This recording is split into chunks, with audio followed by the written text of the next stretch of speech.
네, 이번엔 청와대 입장 한번 살펴보겠습니다. 일단 청와대는 최순실 씨 귀국에 대해서 예의주시하면서도 공식 입장이나 논평은 내지 않고 있는데요. 다만 수사에 조속히 응해 모든 의혹이 규명돼야 한다는 분위기입니다.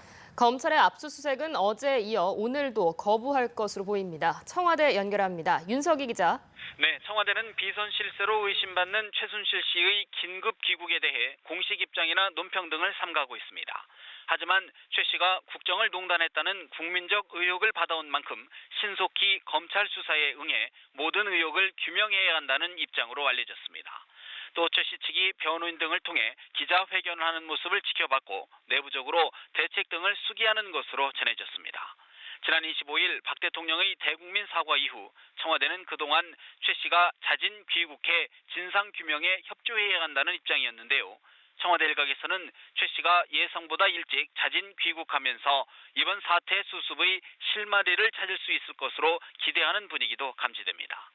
앞서 청와대 정연국 대변인은 이번 사태로 국민들이 큰 충격에 빠져 있는 만큼 빠른 시일 내에 귀국해 의혹을 해소해야 한다고 밝힌 바 있습니다. 청와대는 다만 검찰의 압수수색에 대해선 어제에 이어 거부할 것으로 보입니다. 검찰은 오늘 오전 10시부터 청와대에 대한 2차 압수수색 집행을 시도하고 있는데요. 청와대는 수사에 협조한다는 게 기본 방침이지만 검찰이 청와대 사무실에 직접 들어와 관련 서류를 압수할 경우 국가기밀 등의 누출 우려가 있다는 판단입니다. 이에 따라 검찰은 어제와 마찬가지로 청와대 경내의 별도 체력 단련장인 연무관에서 미진한 자료를 제출받을 것으로 알려졌습니다. 네, 그렇다면 정치권 안팎에서 압박을 받고 있는 청와대 인적 쇄신 작업은 현재 어떻게 진행되고 있습니까?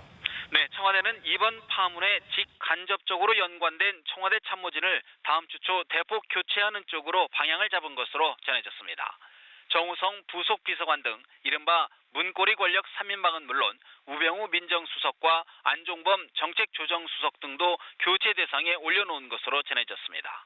이원종 비서실장도 이번 사태의 전반적인 책임을 지고 물러날 것이란 관측이 많습니다.